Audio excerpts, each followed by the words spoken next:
পরিষ্কার করে মাটিতে পুঁতে ফেলে দেবো, কাউকে বলবো না। সবচেয়ে বেশি পুলিশকে বলতে হবে যে আপনি লোক জানাজানি করবেন, সঙ্গে সঙ্গে এখন হোয়াটসঅ্যাপের যুগ, ফেসবুকের যুগ, বাতাসের গতিতে ছড়িয়ে যাবে। উত্তেজনা ছড়ালেই পরে দাঙ্গা যদি লেগে যায় আপনার লাভ হবে না। চাটুই গরম হলি যে রুটি শাকতে তারই লাভ হবে। বুঝতে পারেননি? দাঙ্গা বাঁধলেই পরে নরেন্দ্র মোদী দেশের হিন্দুদেরকে বলবে মুসলমান তোমাদেরকে এইভাবে আছে, তোমরা শিগগিরই এক হও। বুঝতে পারেননি? 69টা যদি এক জায়গায় যায় আপনার উপায় কি বলেন? পাগলামি আর করলে হবে না। 2 বছর আগে একটা পাগলামি হয়ে গেছে রুদ্রপুর কাণ্ডকে কেন্দ্র করে। বসিরহাট ভাদুড়িয়া বেড়াচাপা যদুরাঠি মিলে এক অশান্ত পরিবেশ তৈরি হয়েছে। এই অবস্থার যেন পুনরাবৃত্তি আমি আর দেখতে না পাই। আমি একদম খোলামুলি বলছি, যেহেতু আমি পুলিশকে যখন রিপোর্ট করিয়ে দিয়েছি, আমার বলতে কোনো দোষ নেই। কি কঠিন ভাবে দেশটাতে আগুন লাগাবার চেষ্টা করা হচ্ছে, ভাবলে অবাক হতে হবে। নিশ্চয়ই দেখতে পাচ্ছেন এটা একটা হোয়াটসঅ্যাপ অ্যান্ড্রয়েড সেটের স্ক্রিন শট, তাই না? হোয়াটসঅ্যাপ চালানো হচ্ছে, হোয়াটসঅ্যাপের একটা স্ক্রিনশট। স্ক্রিনশটটার হেডলাইনে লেখা আছে ABVP, অখিল ভারত বিদ্যার্থী পরিষদ। এই গ্রুপে লেখা হচ্ছে কি? প্রথমেই লেখা হচ্ছে বাংলায় একটা দাঙ্গা দরকার, বাংলায় একটা দাঙ্গা দরকার। আর একজন অন্য একটা নাম্বার থেকে তিনি লিখছেন অবশ্যই। তারপরে আর একজন উপরে লেখাটা কোট করে লিখছেন ওটা কোনো সমস্যা নয়, অনেকবারই হয়ে থাকে, অনেকেরই হয়ে থাকে। দাঙ্গাটাই আসলে কিভাবে করা যায় এটা নেতারা ভাবুক। তারপরে লেখা হচ্ছে আরেকটা নাম্বার থেকে একটা ফান্ড তৈরি করে অনেক ফেক ফ্লেক্স, তার মানে ফ্লেক্সের বোর্ডে উল্টো পাল্টা লিখে তৈরি করে রাতের অন্ধকারে মুসলিম এরিয়াগুলোতে আর কিছু সেন্সিটিভ জায়গাতে লাগিয়ে আসতে হবে।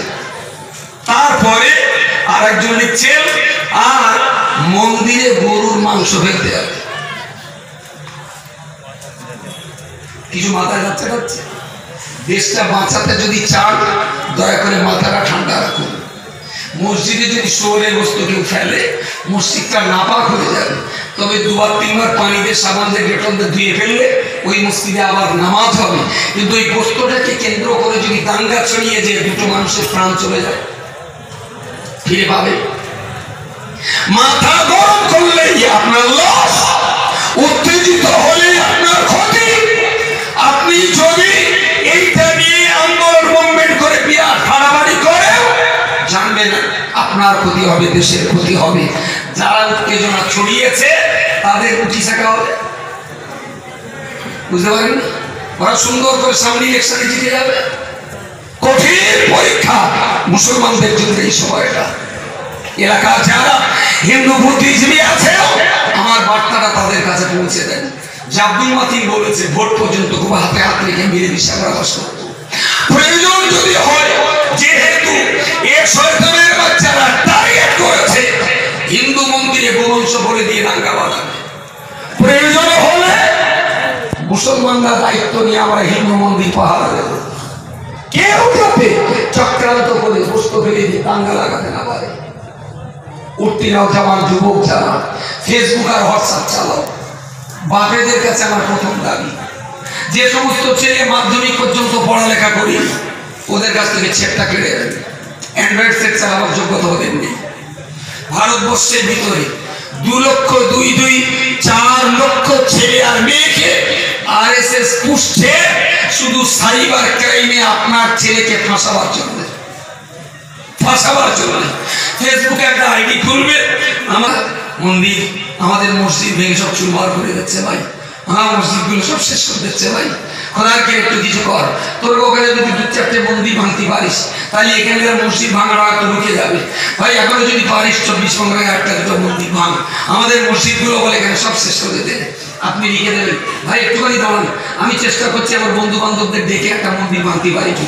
যেই লিখে পাঠাবে ওইটা স্ক্রিনশট করে গোয়েন্দা পুলিশকে দিয়ে আপনাকে পুলিশের ফাঁদে ফাঁসিয়ে দেবে, 12 বছরের নিচে জামিন পাবেন না।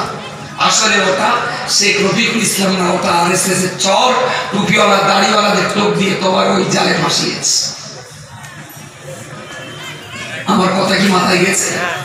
যদি বাঁচতে চাও, ফেসবুকে যত ফ্রেন্ড আছে যাদের চেহারা দেখেছেন, কথা বলেছেন, কেউ যদি ফ্রেন্ড করতে চায় বলো তো এসো, আমি তোমার সঙ্গে আগে ভিডিও কল করি, তুমি আমার দোকান, আমি তোমাকে দেখি তুমি আসলে কি জিনিস আমি দেখবো।